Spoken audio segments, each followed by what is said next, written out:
Hello, folks. This is Al Wilson. Wake up call on the new season. Apparently, is what happened there? Okay, let's try it back like that. All right. Apparently, I don't have a live show now, so it's going to create some difficulties when I release something. It's kind of like picking when I die, because I can't release information to you live that can't be stopped. That can be stopped, but. On this show at least, and I'll be deciding about, I need to have enough people watching where hopefully it won't, the government, the goons won't come in and Nazi style prevent truth from playing, but they've killed an awful lot of people trying to release the information I intend to release soon. For this show, though, I wanted to play you excerpts from what I've recorded over the radio live with coasttocoastam.com. You can get it there, Coast to Coast AM. It's 790 here in Tucson, but if you go to the coasttocoastam.com, they can tell you what stations and what cities they're playing in. But it's the only place that I know of anymore, other than a few little local channels in some cities around the country, to get any kind of basically uncensored interviews. The news media heavily censors everything. I mean, panels of lawyers meet, and the CIA tells them what they're allowed to say and what they're not allowed to say. I have some very important information to bring you soon, but I've got to think about how to do it and live through it. But in any case, here's some tapes, some excerpts that I've kept because I thought they were of interest.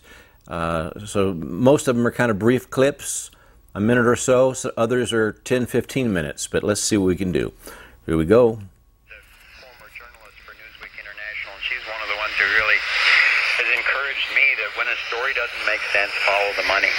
And it turns out that if you follow the money in any one of what we call the 12 major sectors of human endeavor, whether it's energy or agriculture or education or media or science or whatever, you follow in any area upstream to see who's got the money, who's controlling that area. It goes back to a very few families, in particular the Rothschilds, the Rockefellers, the Morgans, the Carnegies, a few families like that. And so as I was investigating that, I kept thinking, well, gee, what is it about them? Are they that smart, or are they better people than the rest of us? What's going on here? But if you keep following it, then it leads all the way to the sector of money and economics itself. And it turns out that these people simply were the ones that were kind of first in on the basic scam that started about 400 years ago, when the goldsmiths, people who were working with metals and therefore were building the vaults, started storing people's gold, because people were actually using gold and silver as real money, but it was risky to carry around, and it was heavy and hard to divide up and that kind of stuff. So they started putting it in vaults for safekeeping and using the certificates of deposit as money. That was kind of the first paper money. But then the bankers caught on to the notion, the vault keepers caught on to the notion that they could actually lend money out at interest, but they could also lend money that they didn't actually have, because they could just say, well, we've got it in our vault, and people weren't coming to pick up their gold all the time. So they started this scam of lending more money than they actually had, and then it got institutionalized as the central banking fiat money, which means just made up out of nothing, fractional reserve scam. And even today, most banks can lend out at least 10 times as much money as they actually have. Well, think of your personal finances. If you could run your family by just making up at least 10 times as much money as you actually have, well, you'd be able to do a lot more. And if you were playing Monopoly with someone who could do that, they'd be able to buy you out awfully fast. So they've actually kept this scam pretty much under wraps for about 400 years. And now, especially with the internet, the truth is coming out about how this works. And I heard you refer to that Henry Ford quote, where he said, basically, if Americans understood how the banking system actually worked, there'd be a riot in the street before morning. Well, it's called Occupy, and it's happening not only in this country but all over the world, because virtually every country in the world is under this central banking fractional reserve scheme. So basically, they took the honest money that you're talking about, where you actually have an agreement, you have a medium of honest exchange, and they falsified it.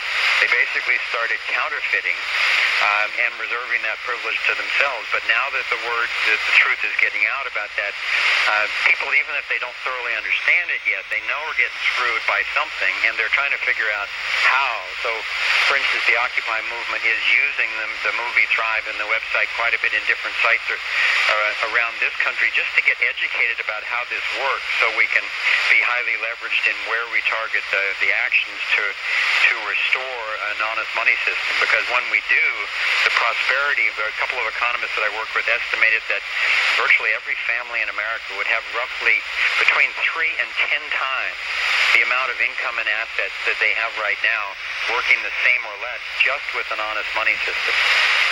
It was so excellent the way that, and this was, I sat through several economics classes, but no one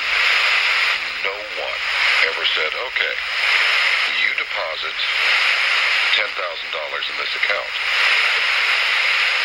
and then somebody comes in and wants a car loan, and so that takes $9,000, and that money is then redeposited into the same banking system. By the time it's all over with, $10,000 is turned into $100,000, and you can extrapolate that out as far as you want, but before too long you find out why we have a multiple trillion-dollar deficit.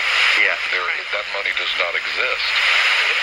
So what we really need is actually a free market in money, because right now the government had a monopoly on money, and obviously they could back it up with their monopoly on force, but then they made the deal with the bankers of turning that monopoly over to a few central bankers, and in return for the promise that the bankers would basically print money whenever they needed it, so they could go off and do their foreign wars of aggression and so forth, and pay off their corporate cronies and so forth, without getting unpopular with the voters, at least until recently. But if anybody could make up money, then only the currencies which were actually sound, the ones that were backed by gold or silver or platinum or corn or something that was real in the world, only those currencies would very quickly be used by people, because they would be more reliable. So what the government and the bankers are most afraid of is actually having a true free market rather than a government-backed monopoly on the making of money, because that's what gives them their power and control over other people. Yes. Every Tuesday and Saturday this will play. 1 p.m. on Tuesday, 5 p.m. on Saturday. And when governments create money, they don't pay private bankers any interest. The way it's being done right now, it was carefully crafted at Jekyll Island. They're giving away the entire budget in return for the private banks agreeing to lend us back the money that was created for nothing and charge interest as though it were their own personal private hard-earned cash that they're lending to us or something. At any rate, it seems like he's being blocked at every turn, and yet he's turning in some good poll results. Yeah, he's being sidelined. Look, Ron Paul wins by injecting real ideas, the Constitution, Bill of Rights, common sense, non-interventionism, non-empire, basic George Washington type ideas. But Ron Paul clearly won in Iowa. It's come out that was a fraud. He clearly won, even the New York Times admitted, in Maine. He clearly won in South Carolina. There was clear fraud going on in Nevada. But despite that, Romney continues to roll on, Gingrich, Santorum, others. And it's not a loss that Ron Paul's being defrauded. It shows that people are awake, they're involved. Ron Paul's injecting real ideas. But as it becomes clearer that Romney is the main leader, more and more people that would have endorsed Ron Paul because of him being blocked in early primaries where he really won or came in second place in some cases, people are going to pile on to kind of a bandwagon of, well, it's Mitt Romney, we've got to win. And I believe Romney, at many levels, is a ringer. he's going to basically play along with all this, or the media will play along with it, and put Barack Obama back in office, and that's just a horrible thing. But there's some thought processes that say, well, if America's collapsing, why get Ron Paul in and let him be blamed for everything that's happened? Let the establishment take the blame. So it's a very complex situation, but nobody that supported Ron Paul is a loser or a failure, because Ron Paul never compromised, and he injected real issues. And this campaign's far from over. But I didn't say 4 years ago that Ron Paul was cheated. He was not a front runner 4 years ago. In every Gallup poll, in the exit polls, in every indicator we had, Ron Paul was the leader in Iowa, in Maine, and other states, and he was cheated. And again, 4 years ago, I didn't come out and say, oh, he's losing, he's been cheated. I'm on record. This time, there is clear evidence. I mean, in Maine, they've come out and said, oh, yeah, all these counties where Ron Paul was winning, we didn't count the votes, but we're still not going to vote, count his votes. We're still not going to count those, and so just go to sleep. So it's pretty clear. Wherever Ron Paul actually wins, the power structure blocks it. And people are like, well, then what do we do? Well, it illustrates that freedom is alive and well. People are waking up. And by Ron Paul running, he exposes that fraud.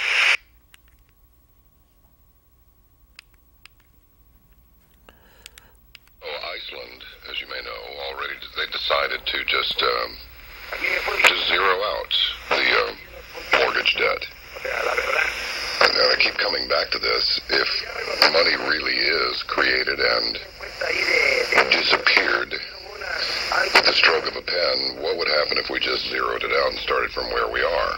I don't think the operation would skip a beat, since basically they're making it up as they go along, or so it would seem.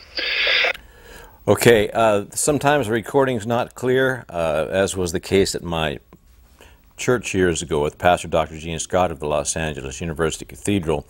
They would actually inject music and sounds and whatnot they figured the Americans' intellect and or attention span was so short that anything other than a perfect recording or sound, that they wouldn't listen to it.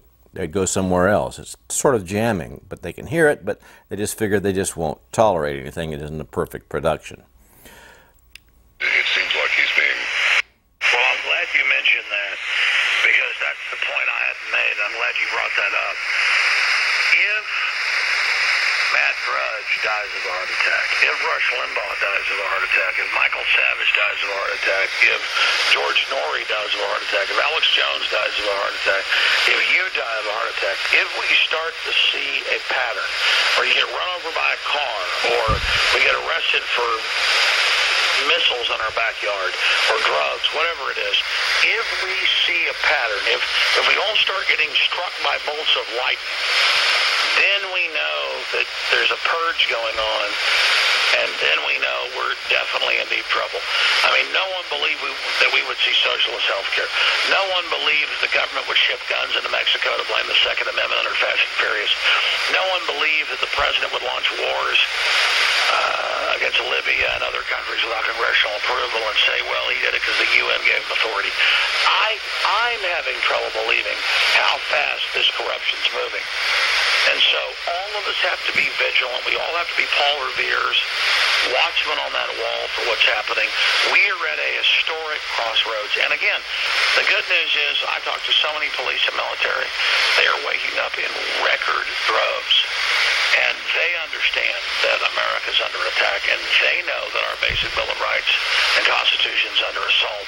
They know foreign banking institutions have taken control of our society, and they understand that they've got a stake in defending this republic.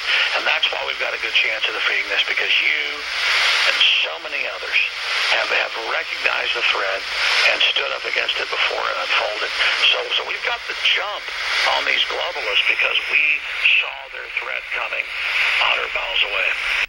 5 men last year who all said that they, in their encounter, their interaction with non-human intelligences, that they have all been shown a moment coming up in which there will be a literal, physical, cosmic overlay of dimensions as part of a natural, if you want to call it cycle, a natural cycle that occurs in the cosmos that humans have never been witness to before. And that when dimensions, for whatever is the cosmic reason, come to an overlay, that during that period of time, there can be an exchange of matter, sound, life, everything. And that it might also, now let's just try to deal with the difficult issues that are in the New Testament, in Revelation, that a moment would come where you and I could be standing on a street corner and you disappear. Well, that's supposed to occur over a 3-day period, by the way, December of this year, December 22nd, 3rd, and 4th. Allegedly, according to, you might say, a Barbara Walters of Japanese version of Barbara Walters, a princess of a prior dynasty, who has quite a bit of credibility, claims that she also had some kind of a contact and that there'd be 3 days of darkness. Another scientific type says there will be about 3 days of all heat from the sun will stop, and that even at the equator we'll see Arctic temperatures. But you start talking about 3 days of darkness when the sun doesn't come up, and some people can really be freaking big time. I'm hoping that some of this advanced science of multiple and parallel dimensions and whatnot can prevent this from happening, but I would say be prepared anyway, and so you don't totally flip out. We have this Breitbart situation, but the timing looks extraordinarily questionable. What's your take on all of this? Well, all of the big establishment publications have come out in the last 2 days and attacked myself and others who simply point out, okay, you've got a guy who says on record, I'm going to release video of Obama in communist meetings calling for the overthrow of America March 1st. I'm going to release video that will destroy Obama. Now, folks, I'm not left-wing or right-wing when it comes to these politicians. They're all puppets at that level. But I cover facts, and Breitbart was saying he would release this information March 1st. He's on record. And then he dies after going to a bar in his neighborhood and hanging out at a table with a whole bunch of different people. And then within 2 hours we hear, oh, it's a natural cause of death, but no facts. Now the coroner has come out and said, no, it'll take 6 weeks to find out.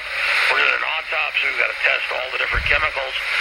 So the fact that we were told that he died and that it was totally normal and natural within 2 hours of his death, that's a big sign that this was some type of staged event. And look, I remember a couple of years ago, newspapers came out with a enemies list of Obama.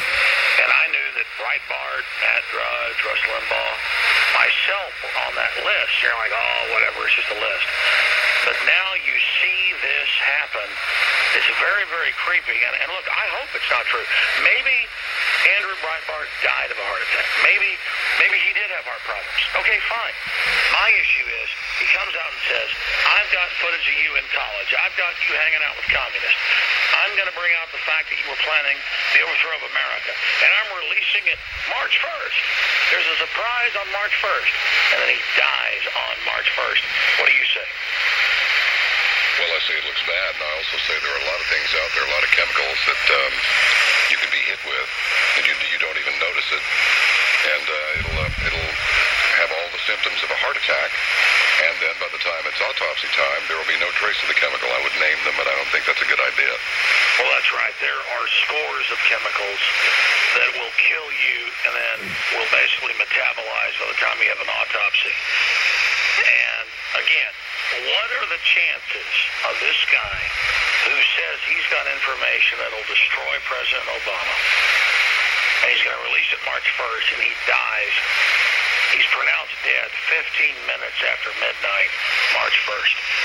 15 minutes Pacific time into this new day where he says he has this information and he's dead.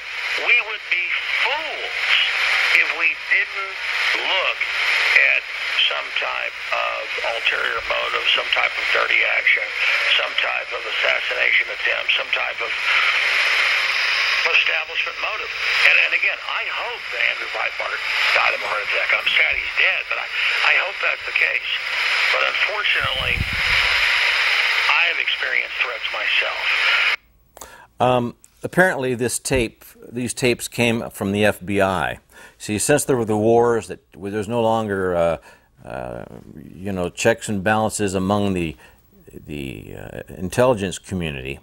The CIA, which was formed entirely of Nazi spies initially, only to spy on Russia, provided they did not get involved with American affairs at all because they were enemy spies, so that they'd have their charter pulled if they did. Well, now they're in control of everything. Who is allowed to run for president, the vote count, statistics are in their stead. They murder anyone that even tries to investigate if they're even telling the truth about anything.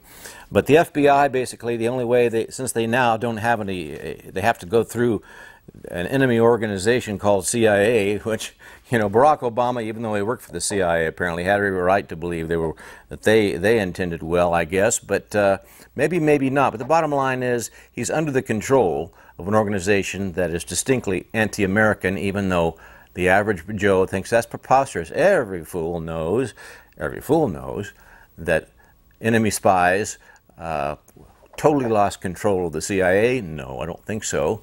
And is just looking out for your and my best interests. Looks like these wars that the CIA has been sponsoring, getting our military to go along with, basically looks like a Nazi-type wars, not American-type wars at all, and not congressionally approved. So at any rate, apparently the FBI had all this data on Barack Obama, and they had to leak it out to Breitbart, who was then murdered. Unfortunately, I've talked to high-level sources who have told me about national talk show hosts who have bodyguards and who are living in fear. Unfortunately, I have walked out in a parking lot and been attacked by 4 guys telling me to shut up about my political views that are pro-America. And so I know that there is attempts at intimidation out there. Well, I'm glad you mentioned the National Defense Authorization Act, because if you have a president who demands of Congress, and they add to the defense bill that the president has the power to secretly arrest citizens, secretly kill them, secretly torture them, that's all admitted now. And Obama, when he got caught pushing it, said, well, I'm going to veto it, but then, of course, he didn't veto it. So this is a president who wants the power to use black op teams, assassination teams, to kill American citizens. And now he's saying to the world that he has this power, and then somebody like Andrew Breitbart, who's threatening to bring down the president and his group of cohorts, dies, you would be a fool to not say, wait, you want the power to kill American citizens extrajudicially, secretly, now American citizens are dying, we'd be crazy to not say, hey, you're a prime suspect. So it's that simple. And Breitbart had information that he said would bring down Obama, and he died. And whether he had heart problems or not, it's got to be looked at. I mean, that's common sense. People who say we're crazy to question this, well, they're crazy. I mean, you've openly got a system saying it'll kill U.S. citizens wherever and whenever it wants, and the most prominent alternative journalist out there who's brought down big city machines, organizations like Acorn, tens of millions of dollars a year that are lost to these individuals. I don't just say that Obama's the prime suspect. All of these groups that were living off of the government largesse, off the government trough, all these groups that stand to gain from it, they're all suspects to what happened to Andrew Breitbart. And we'd be crazy not to look at it. What is this thing that half of which passed on February the 6th that makes it now a federal offense to demonstrate, have a political demonstration where any Secret Service officers are on duty protecting people that they would normally protect, even if the crowd is unaware that such a protectee is present? Well, there is no protectee in so many cases. They've just put Secret Service in all major workplaces to be spies and saboteurs to assure that the CIA's choice of people to down America are not interfered with. Be sure and read at 1 p.m. on Tuesday, 5 p.m. on Saturday.